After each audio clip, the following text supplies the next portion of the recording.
What would you attempt to do if you knew you could not fail? Today I want to tell you a little story about a tech startup in Silicon Valley and a founder with a dream who set out to change the world.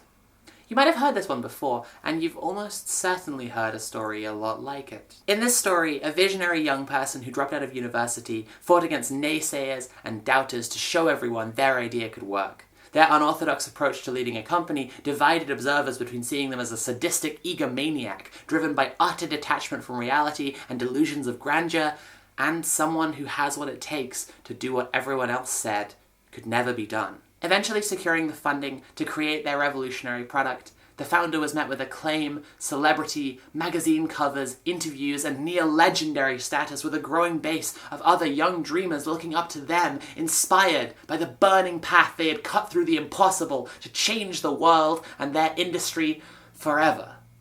There were human costs, of course, there always are, but everyone who supported the company knew that when the rubber finally hit the road, even their harshest critics would convert.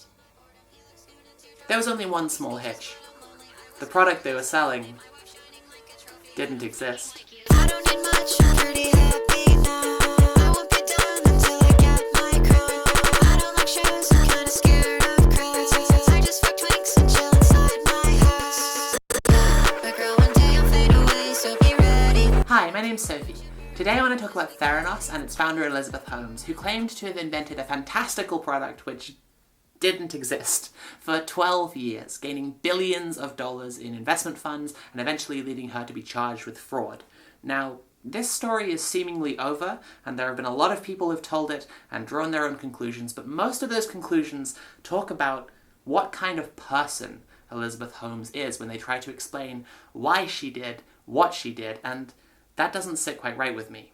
Because I think this has a lot less to do with Elizabeth Holmes, the individual, and a lot more to do with startups as a culture and system. Theranos, originally incorporated as Real-Time Cures in 2003, was a biomedical tech startup founded by Stanford dropout Elizabeth Holmes, with the goal of producing miniaturized blood testing devices. At first, the idea was to create a wearable patch that would be able to monitor a patient and transmit data of the internet to their physician, as well as a machine to carry out a whole battery of tests on a single drop of blood from a finger prick, and then, after the patch proved unworkable, just the machine, and the machine going through various iterations, generally getting bulkier and more low-tech along the way, as the ability to do what they had claimed it would be able to do continually failed to materialize. The story of Theranos is inextricable from the story of its founder, Elizabeth Holmes, because at core, this is the story of someone who claimed she had a wondrous idea that was going to change the world and convinced other people to give her their money to make it happen. An important fact to know up front is that Elizabeth Holmes absolutely idolized Steve Jobs, the founder of Apple, worshipped the ground he walked on. This will be relevant throughout. If the central conceit of Theranos seems like it's just existing blood testing technologies, but smaller, that would be because miniaturization was often credited as one of Steve Jobs' ingenious masterstrokes, so naturally Elizabeth Holmes' multi-billion-dollar idea also had to revolve around miniaturization.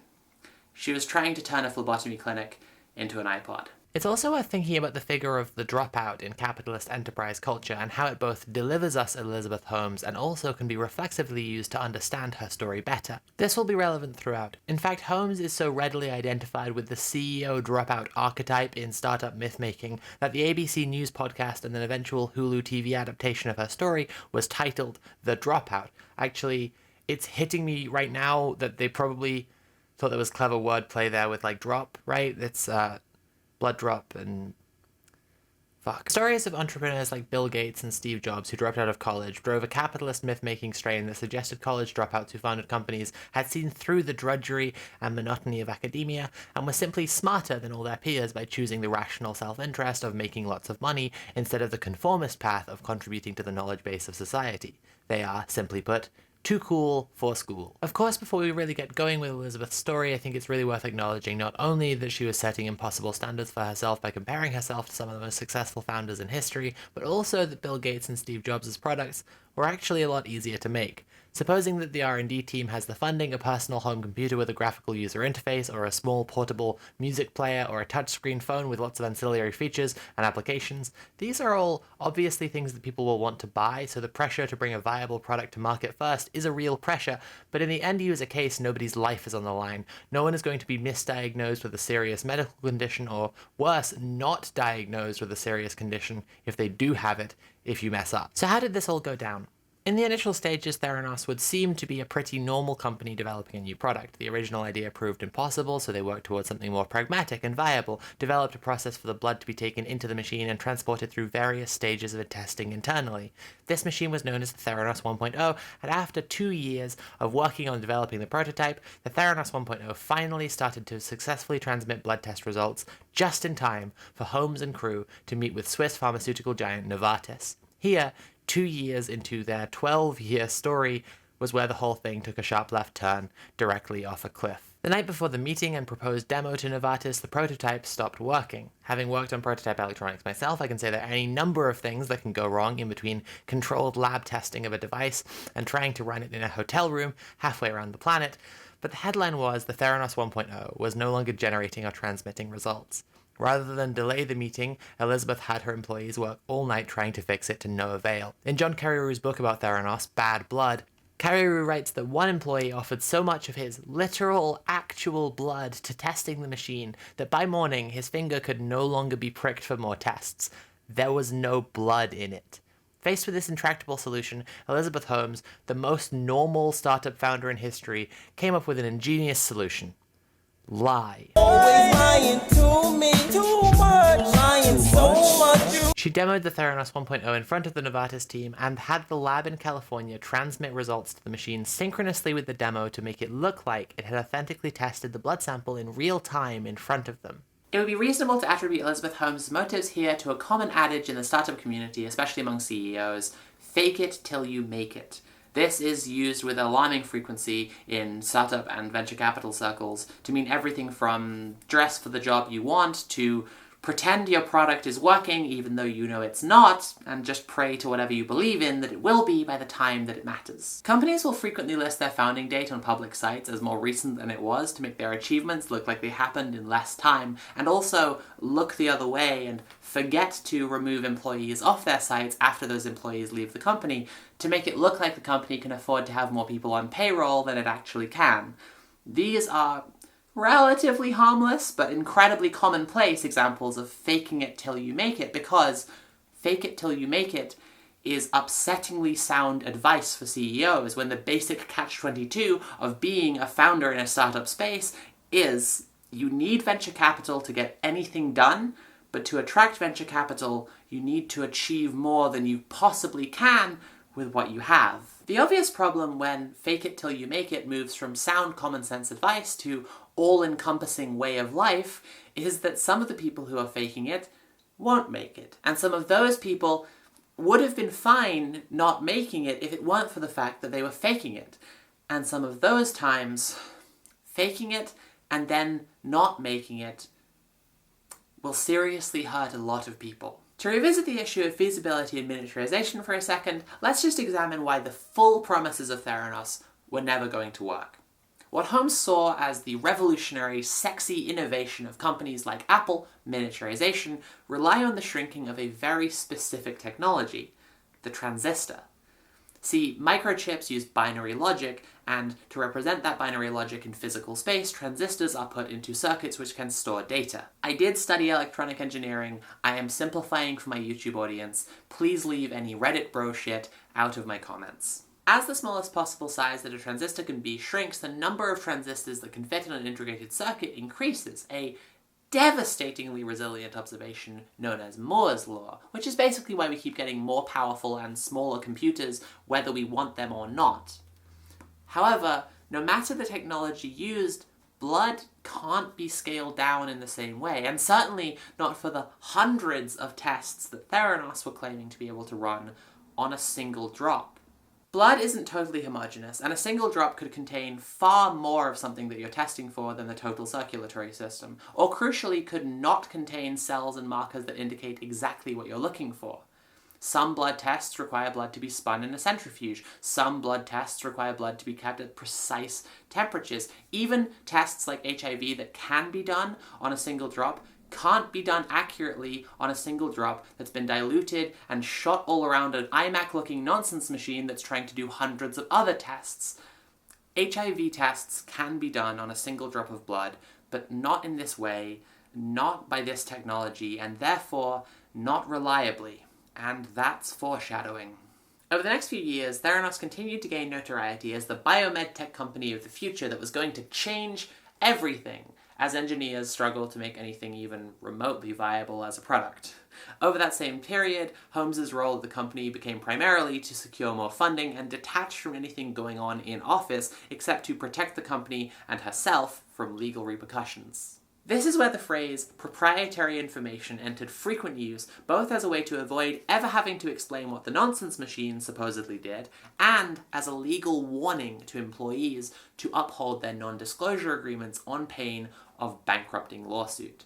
Holmes also deployed her IT guys, Bissell and Lortz, as the de facto secret police of the company, surveilling employee emails, and even sometimes watching what employees were doing on their work computers.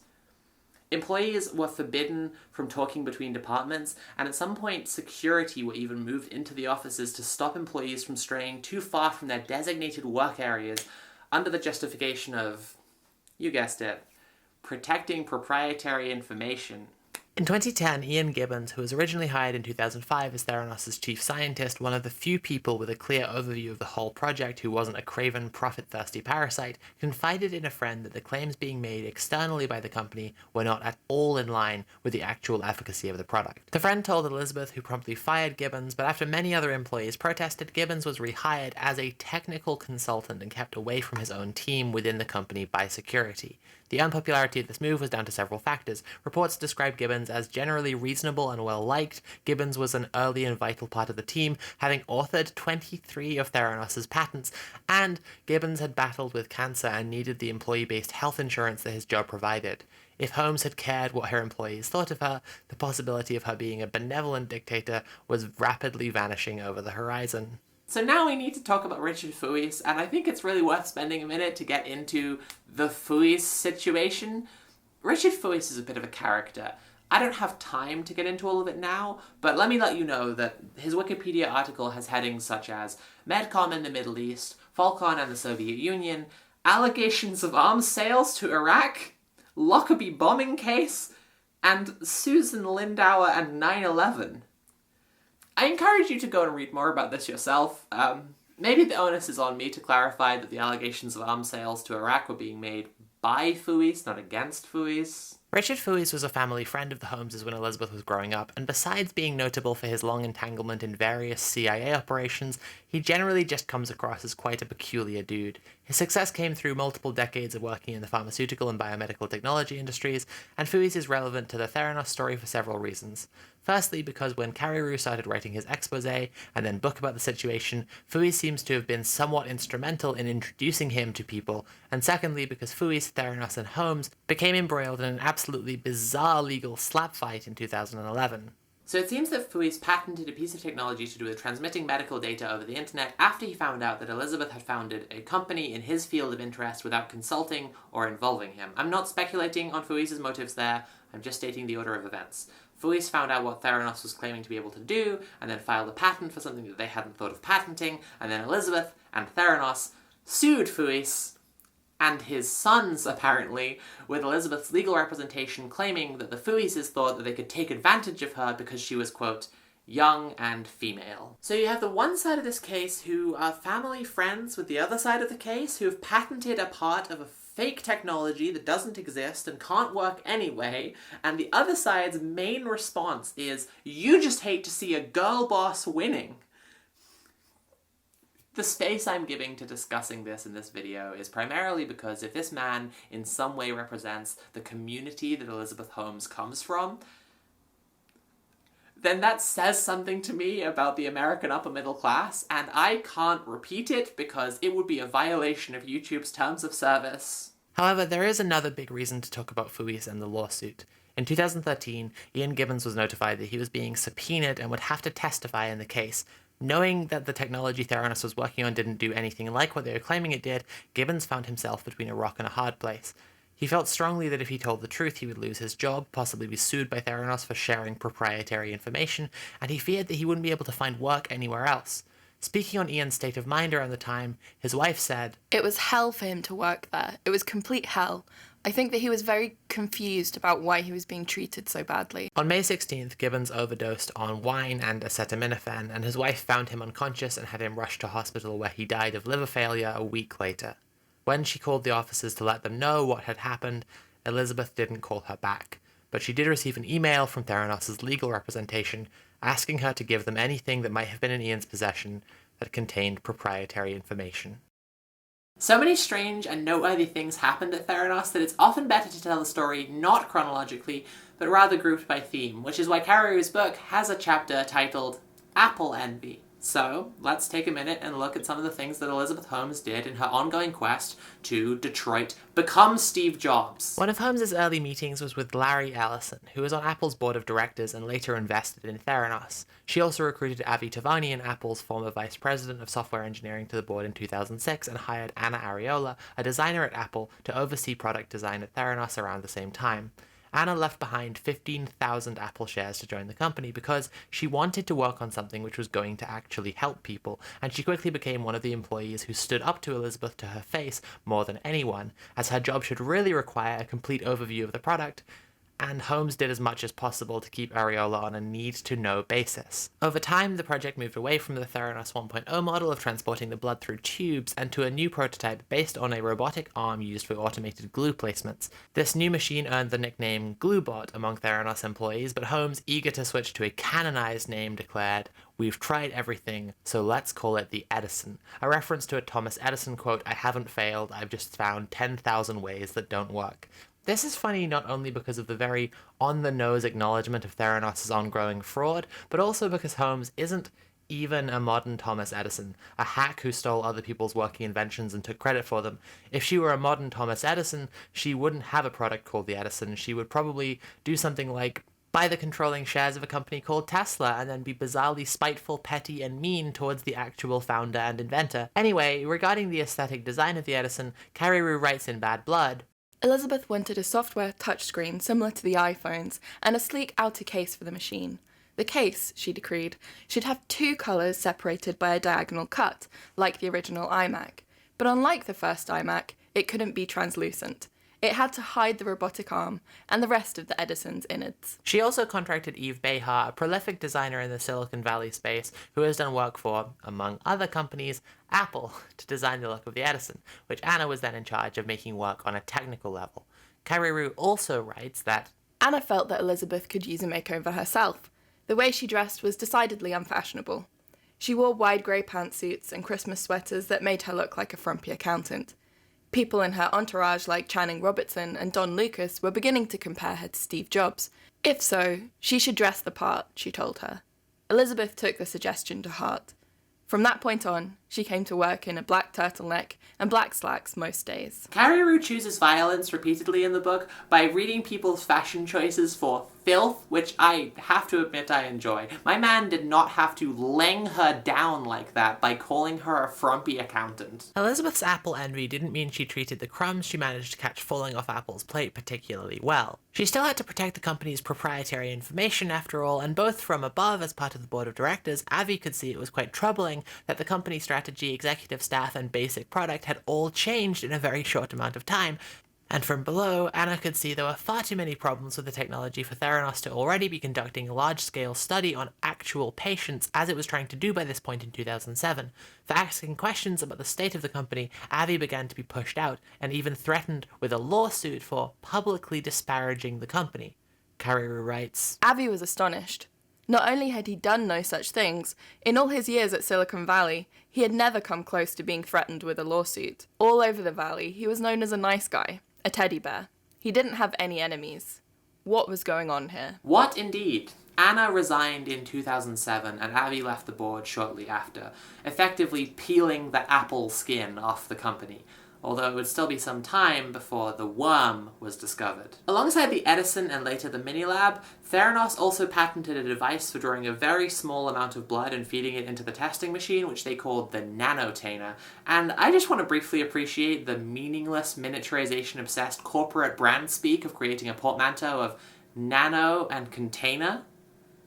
Nanotainer? It's sickening. Nanotainer. If the first section was setting up Theranos' fraud and the last section was about their Apple envy, then I think this next one would be called something like, off the top of my head, multi-billion-dollar corporate fraud. No, okay, no, I could actually come up with a snappier title than this. Blood bank robbery. No, that's, bleeding out. In 2012, Theranos landed a partnership with supermarket chain Safeway, with the supermarket investing $350 million into putting Theranos blood testing machines into 800 of its 900 locations. In 2013, Walgreens partnered with Theranos to put machines into 45 of their locations, and it should be pointed out that Walgreens belongs to Walgreens Boots Alliance, which also owns Boots Pharmacy and Alliance Healthcare.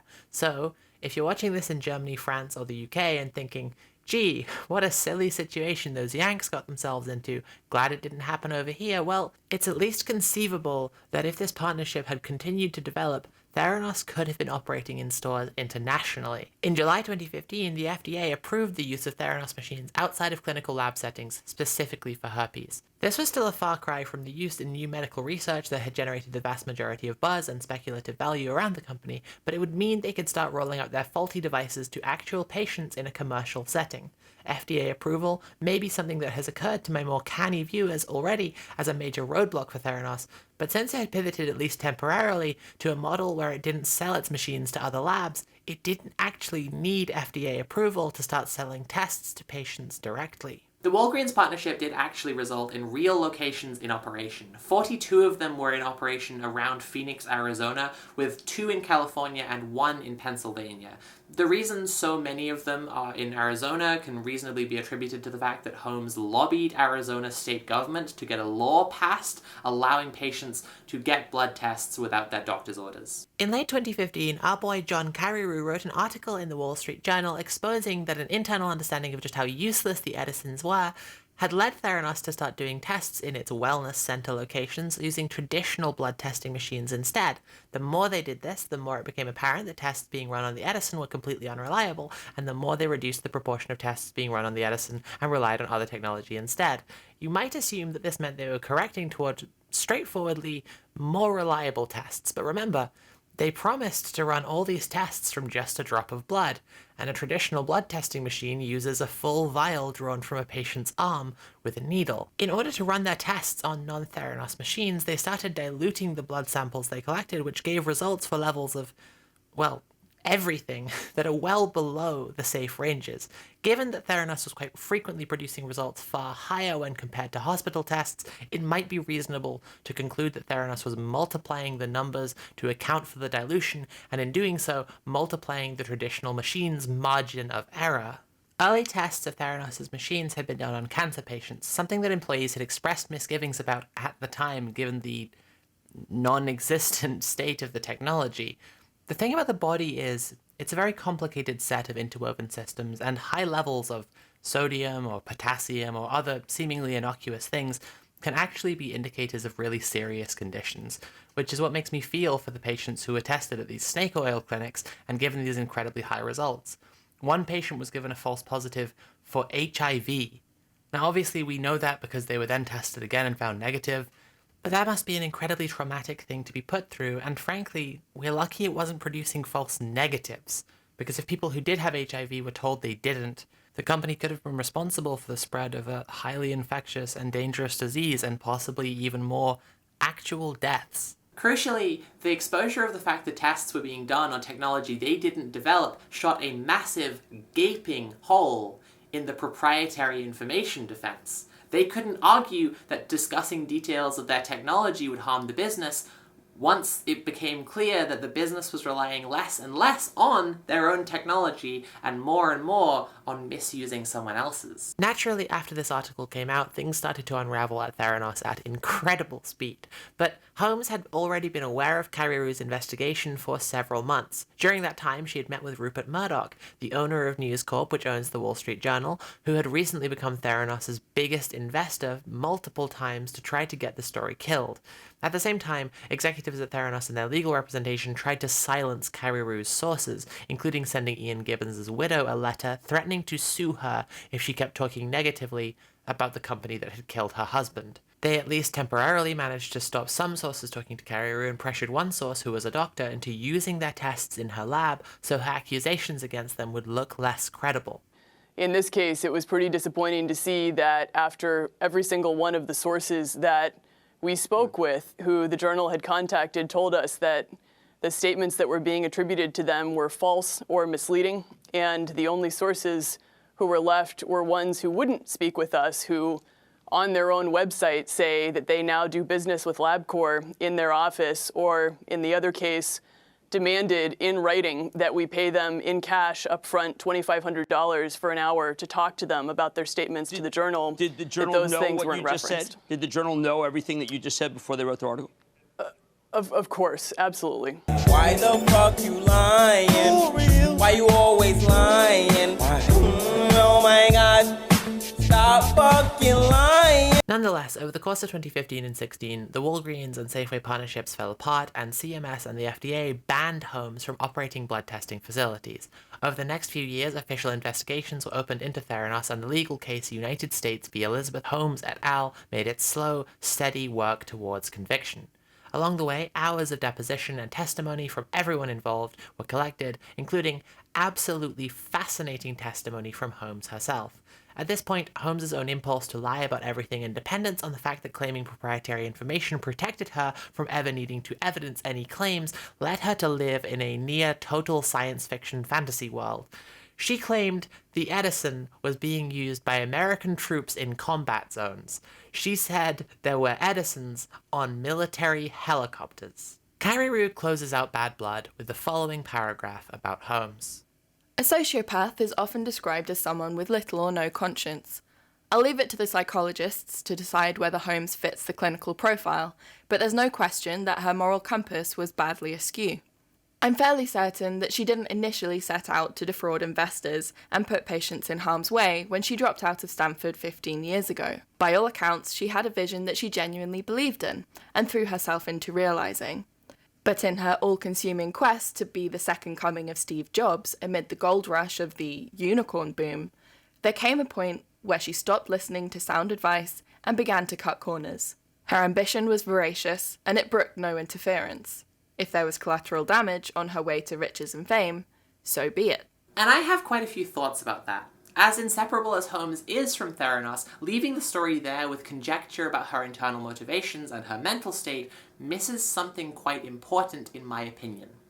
The forest for the trees, if you will. It is noteworthy that Henry Kissinger, one of the most evil people in human history, became an investor at Theranos. If you haven't heard of Kissinger, I won't go into detail here, but I will tell you that Anthony Bourdain once said, "Once you've been to Cambodia, you will never stop wanting to beat Henry Kissinger to death with your bare hands." The DeVos family, ex-Secretary of State George Shultz, US General Jim Mattis, and the above-mentioned Rupert Murdoch were also among the coterie of investors in Theranos by the time the deception was exposed. Elizabeth also did fundraising events for Hillary Clinton's presidential campaign, appearing on stage with Bill, and she even gave Vice President Joe Biden a tour of the lab, where Biden reportedly said, "Talk about being inspired, this is inspiration. It's amazing to me, Elizabeth, what you've been able to do. Where am I?" He didn't say that bit. The lab Biden was shown around was a fake lab set up specifically for the tour and was automated so the vice president wouldn't have any chance of accidentally talking to a real employee about how the company was doing. There are so many people that don't have insurance and can't afford insurance. I was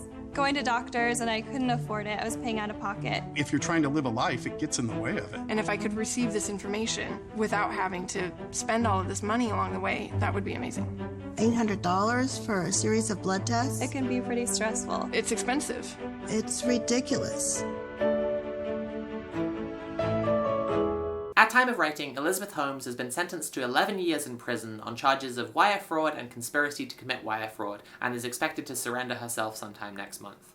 She was briefly accused of attempting to flee to Mexico, although her legal counsel said that she and her partner had bought the tickets before the sentencing, and were just kind of hoping that the sentencing would go differently. Okay. Recording. Cool. So I want to take a bit of a detour here and add in a little bit about what informs my perspective on all this. I actually worked in startups for most of my work life before YouTube. Programming in tech startups was my career, a word which here means a capitalist illusion that young people are subjected to that suggests that they need to choose what they're going to spend the rest of their entire life doing at a very young age, and then only do that. So besides shifts and odd jobs to pay the bills, all of my long-term employment has been in startups. So I started working as a programmer when I was 16. I got a job making an app that was frankly very useless and honestly stopped working after like small changes to the API that I was building it off of.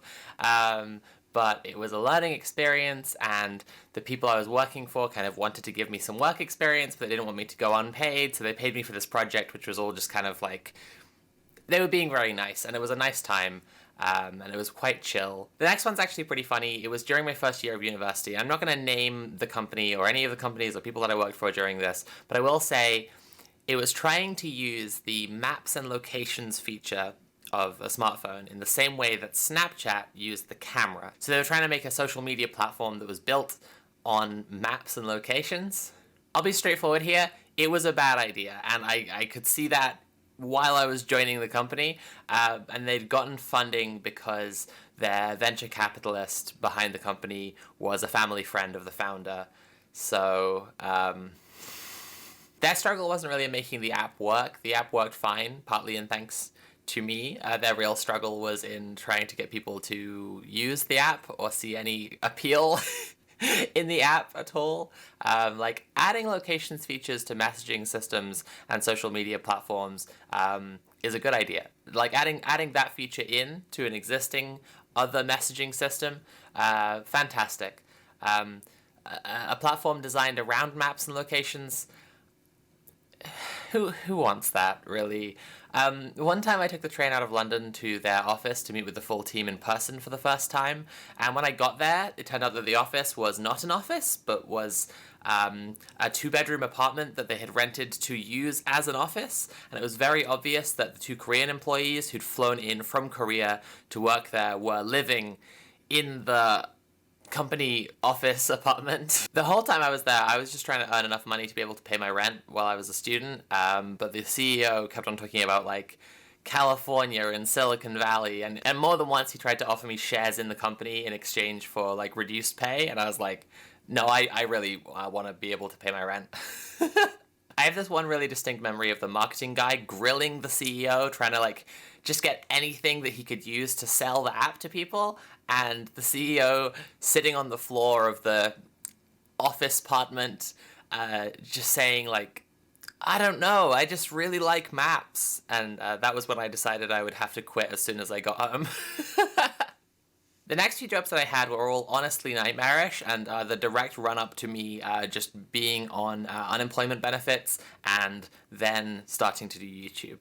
The first one was I went to work at a digital marketing agency.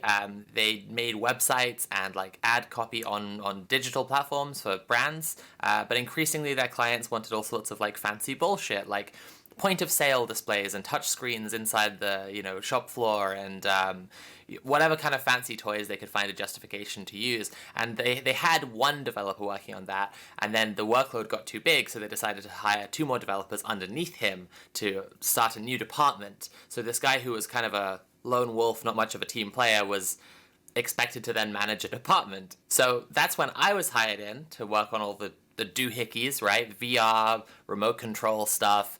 Like, as I say, whatever fancy toys that clients could find a justification for working into some kind of pitch. And in many ways, that's like a really exciting and fun job.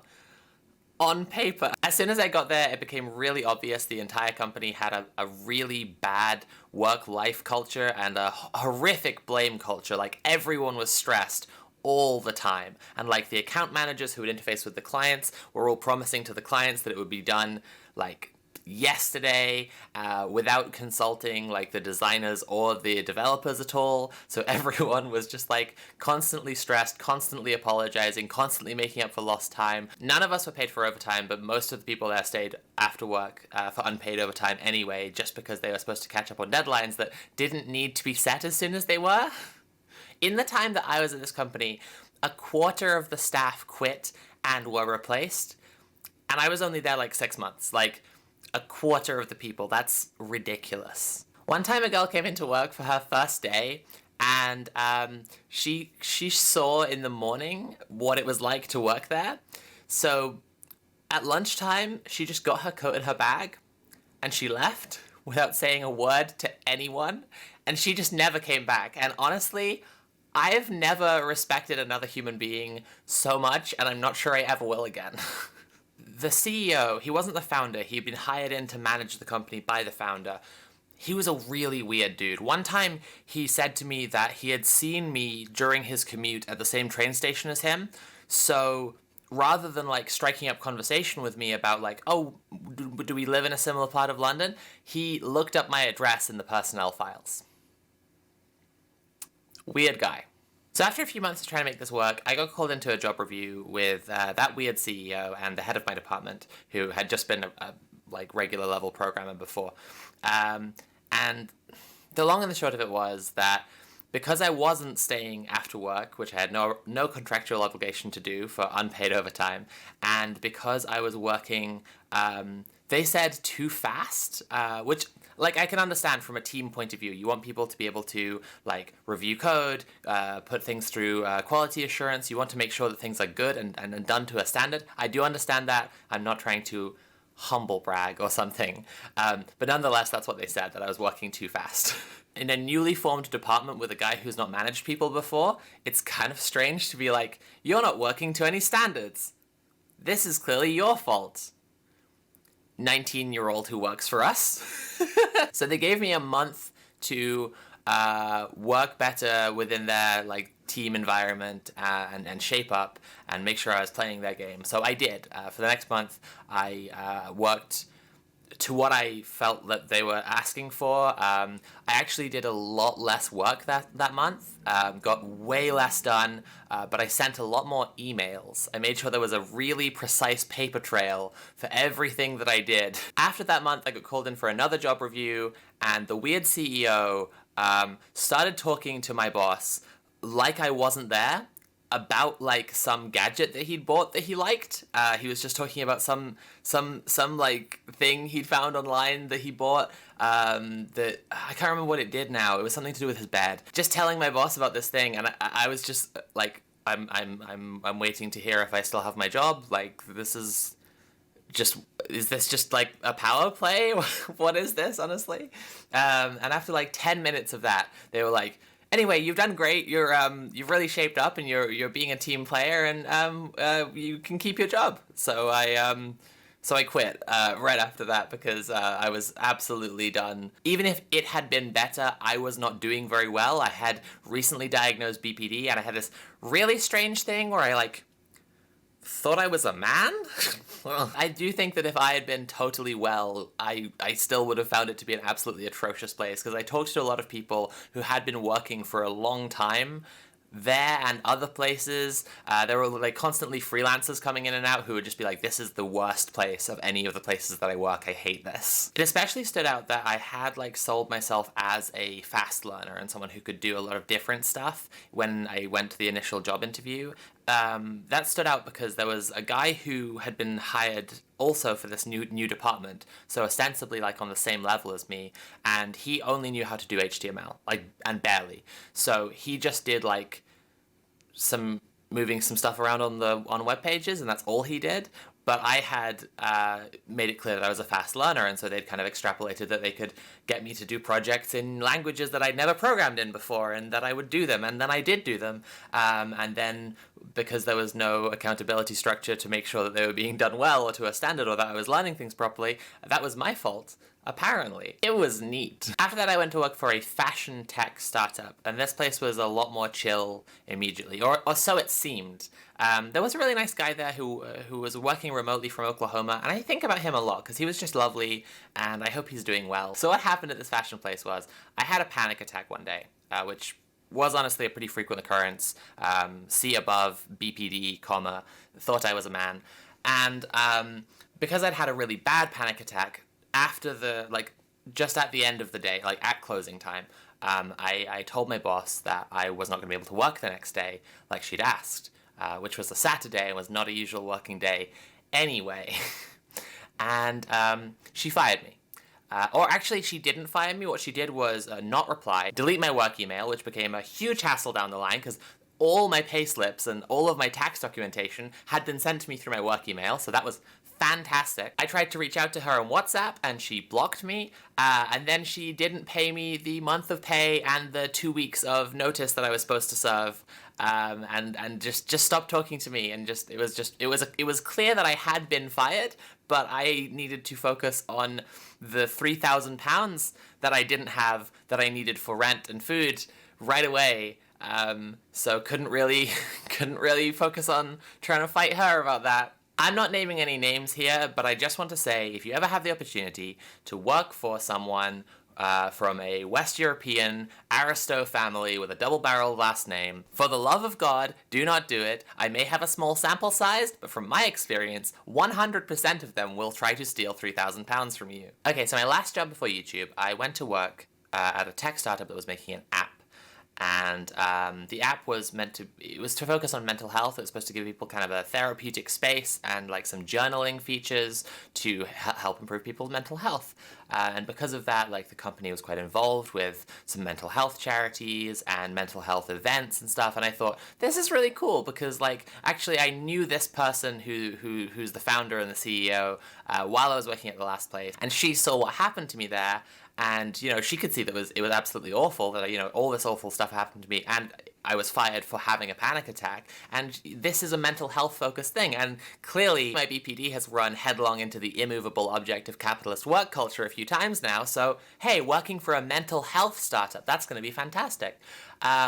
So she didn't get the next round of funding that she wanted, and immediately accused me of stealing company intellectual property because I'd been to a meeting with some designers and they hadn't sent her the designs yet, but I had seen them. I wasn't in possession of the designs, I had just seen them. And she, having seen my last boss steal my wages, insisted that she would not pay me the money for the last month's work unless I did a bunch more labor for her to prepare the project to kind of go into a dormant mode until they got more funding down the line and someone else could take over the project. I think my story can certainly sound, and it definitely felt a lot of the time, at the time, like a very strong-willed and headstrong young person biting off more than she could chew and getting in trouble.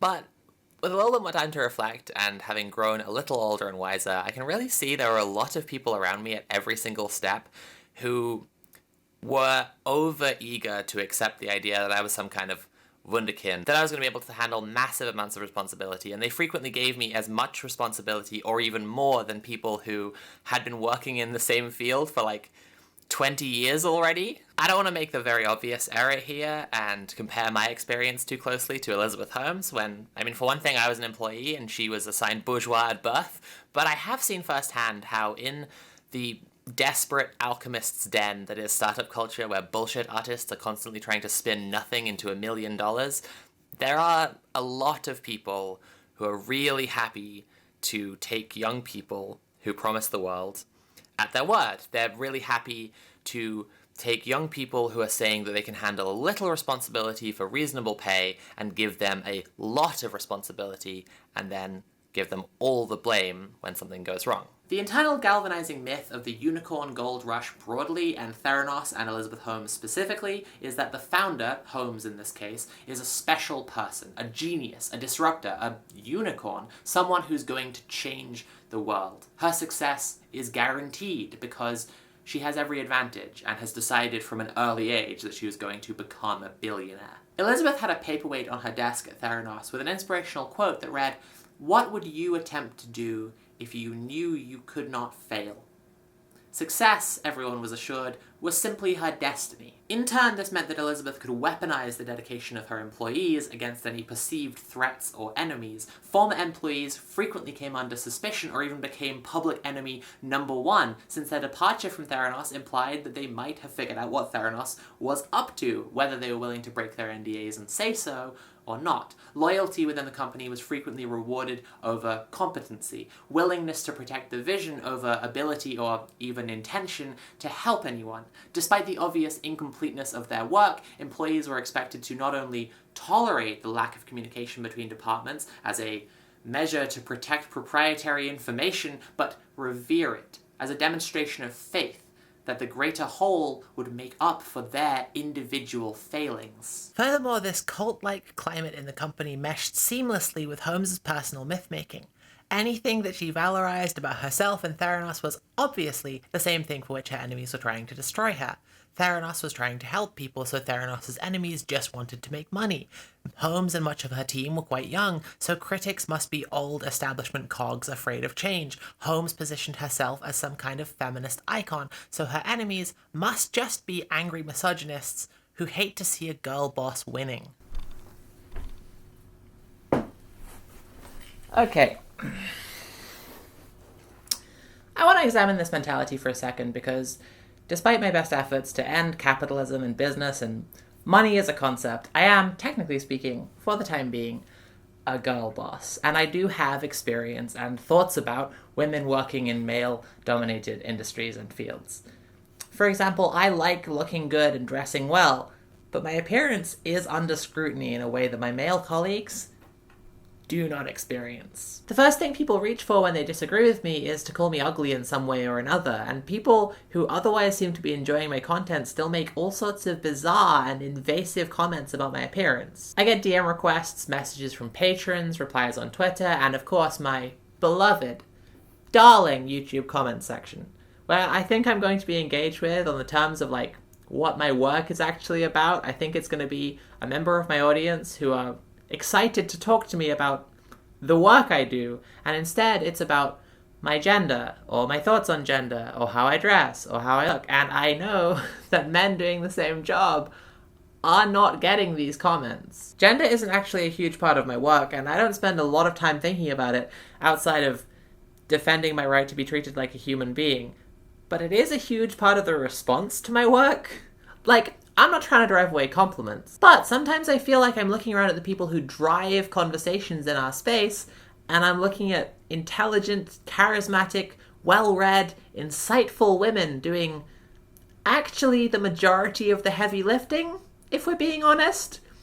And the critical responses they're getting, even when they're good, are frequently entirely superficial. It's not about rejecting aesthetics as something that you value, it's about not wanting to be reduced to just aesthetics. My brain is up here, and my tits are down here. And then there's the bad responses. Men in our discursive community get the delightful, refreshing opportunity to argue about, the things they're actually talking about, where women, especially women of colour, get treated like they're manipulative, emotionally driven, gibberish-spouting lunatics, when frequently they're making twice as smart, twice as eloquent arguments as their male counterparts for half the recognition. I have to think about how everything I say could be quickly dismissed if I'm not extremely careful to protect the feelings of the people I'm talking to, because women are expected to do labour to protect men's feelings. So, in a straightforward disagreement with literally any man in our political space, I go in knowing everything he says is going to be taken with as much benefit of the doubt as possible,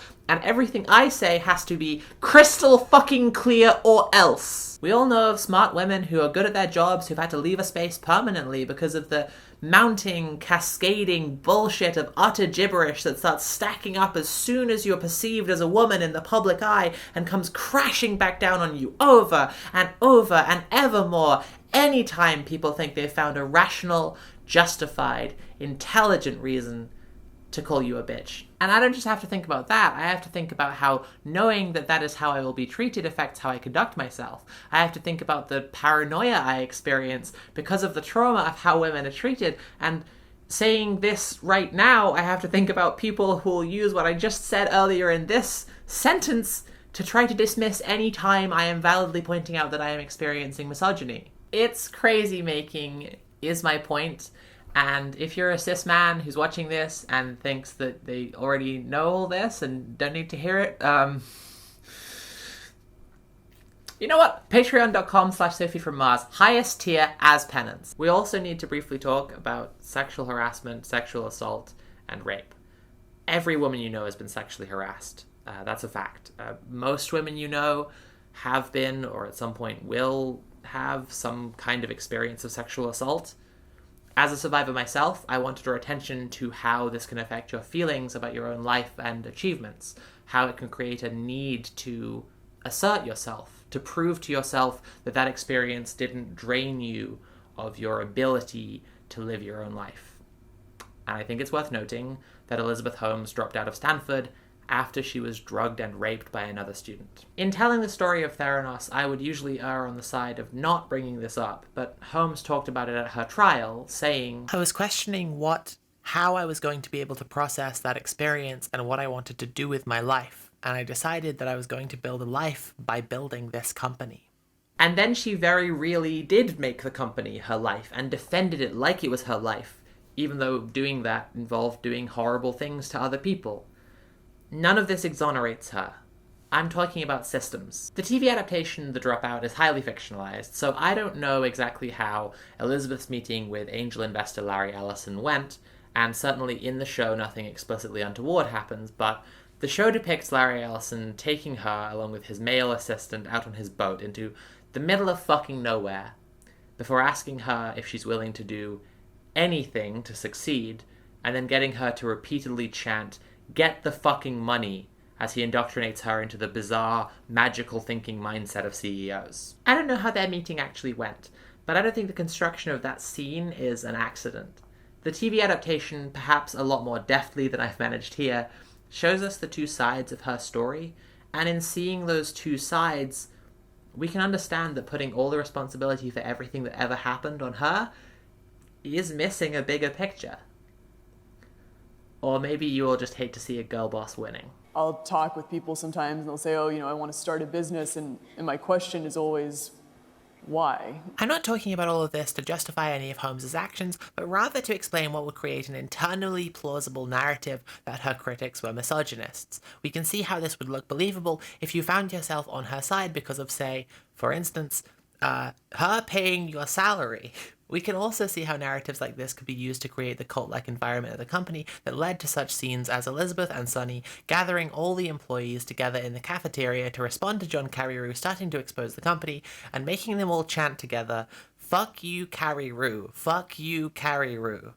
On a darker note, it's exactly these narratives and this gaslighting that would lead Ian Gibbons to die by suicide. He believed quite correctly that telling the truth in the deposition would get him fired from Theranos, but he also believed that he wouldn't be able to find work anywhere else, a belief based on the assumption that nobody else would see that what he had done was the right thing to do. If he hadn't been kept in the dark like all of the other employees, he would have seen the full scope of how wrong what Theranos was doing was, and if he hadn't been deliberately manipulated to doubt the credibility of claims made against Theranos, then he might not have been so afraid to speak out. Ultimately, one thing goes beyond any manipulation or implicit biases, however, in creating the culty environment at Theranos. Money. The employees all needed money to eat, to have water and power, to have somewhere to sleep, to live life at all, because we live under an economic system where you either work or you die, and on the way to dying, you'll probably break several laws trying to stay alive. It's not illegal not to work, it's just de facto illegal to expect to stay alive unless you do. This is what happens when you work to change things, and first they think you're crazy, then they fight you, and then all of a sudden you change the world. I'm reaching the part of the essay where I'm supposed to talk about what went wrong and what could be done differently, and it's probably not going to be a huge surprise to lots of people that my answer is communism.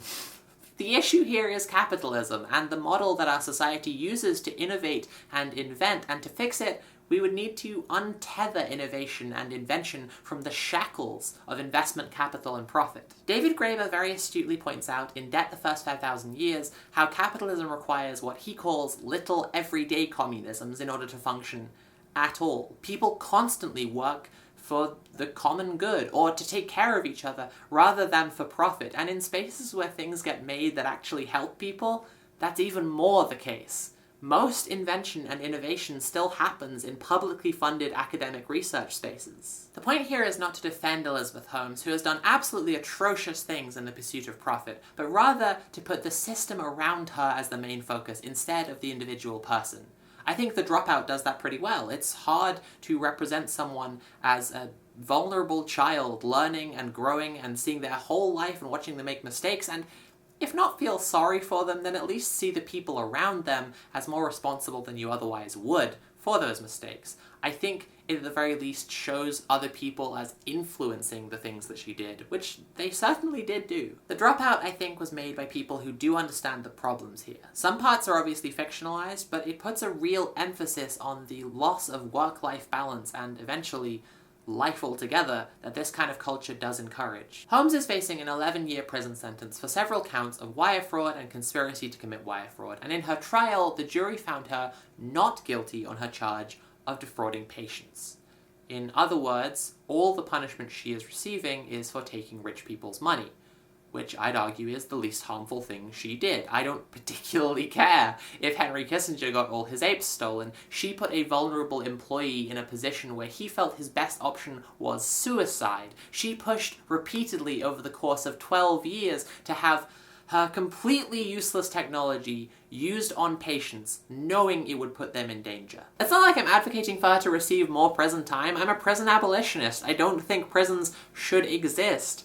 Capitalists like Holmes should be kept in a little zoo where they have to enact ironic performances of the things they did to get rich, you know? Jeff Bezos having to piss in bottles, Elon Musk mining lithium, Bill Gates jumping over a desk chair, and so on. I just think it betrays such a flagrant disregard for public safety, workers' rights, and anything except the right of the wealthy to hold on to their wealth that people should be broadly angry about this verdict and what it says about the priorities of the criminal justice system. In popular gothic fantasy roleplay setting Vampire the Masquerade, there is a society of parasitic undead living parallel to and feeding off of mortals.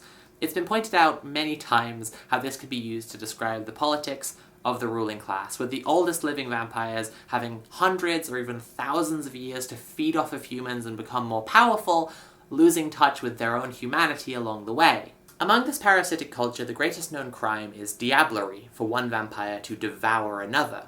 When this happens, the murderer can gain some of the power of the victim, but if the crime is discovered, the punishment is called lex talionis, the law of the hunt. When the hunt is called, the murderer becomes fair game, and any vampire can diablerize them in return. All of this with Theranos and Holmes, the complete disregard for her defrauded patients, for the employees she stalked and surveilled and even caused to die by suicide, is diablerie. She fed off of the most powerful parasites in the world, instead of just exploiting the working class. And that is what she is being punished for.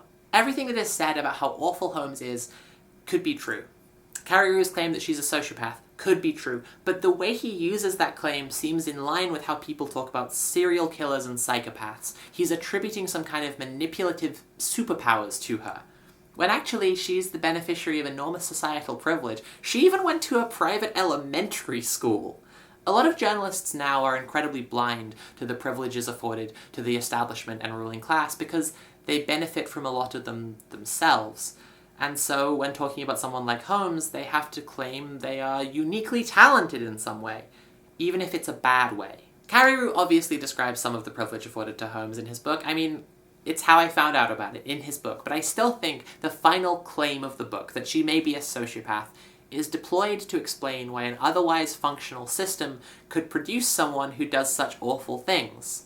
And the fact is, it's not a functional system. One ironic tragedy of the whole situation is that with all this money behind them and so many smart people together, they probably on a long enough timeline could have invented something that would have been useful to someone. I mean, not the thing they set out to invent, which by all accounts is probably impossible, but like something that would have helped people, improved people's lives, and with all that money at their disposal, they could have rigorously tested and refined it, but instead they were under pressure to get it out and done and into Walgreens stores by yesterday. A similar example that we could point to away from Theranos is how technology is discussed in relationship to the climate. A lot of people who are deluding themselves that climate change can be stopped without the dismantling of global capitalism point to carbon capture and storage as the solution that will keep us away from climate apocalypse. The argument basically goes that at some point, someone will invent something that makes it easy and cheap to suck carbon out of the air and store it somewhere. And these same proponents of CCS will point to examples that barely suck more pollution out than they generate in operation. I think Theranos is a really good example of how the perverse incentives of profit corrupt everything downstream, and frequently create climates of fear and silence that take people who would otherwise be able to actually innovate and demand that they produce the thing exactly as it was promised to investors, and do it right now. If that's the model that we're banking on to invent something that's going to stop climate change, then frankly, we're fucked. A communist world would put every available resource into inventing anything that actually worked at stopping the annihilation of the ecosystem. A capitalist world will put investment capital toward pressuring otherwise smart and capable people into not even inventing the thing that's promised, just ensuring there's a return on investment, and failing that, punishing the people who fail. Imagine if we lived in a world where attempting to help people were freed from the mechanisms of profit and wage labor, where failing to do what you set out to do didn't mean abject failure, poverty, losing your health insurance, being unable to provide for your family. Imagine if we lived in a world where your freedom to test and grow your abilities was supported by the society we lived in. And, along with your comrades, your achievements could be entirely your own and exist to benefit everyone. What would you attempt to do if you knew you could not fail? Shit, I ain't done yet. I'm on God mode. Yeah, I'm up next. SVG's one. Now my eyes red. Not the sclera. I mean the iris. Hey everyone, I'd like to thank my patrons for making all my work possible. I'd like to thank Black Winter Wells for giving me permission to use this song you're hearing right now. And if you'd like to become a patron, you can go to patreon.com/Sophie from Mars and support my work there and get all sorts of different rewards on the different tiers. Check it out. Also, please check out Red Planet at Red Planet Live on Twitch. It's a weekly commie roundtable show I do with some friends. Alright, bye for now. I don't fucking like you. I don't need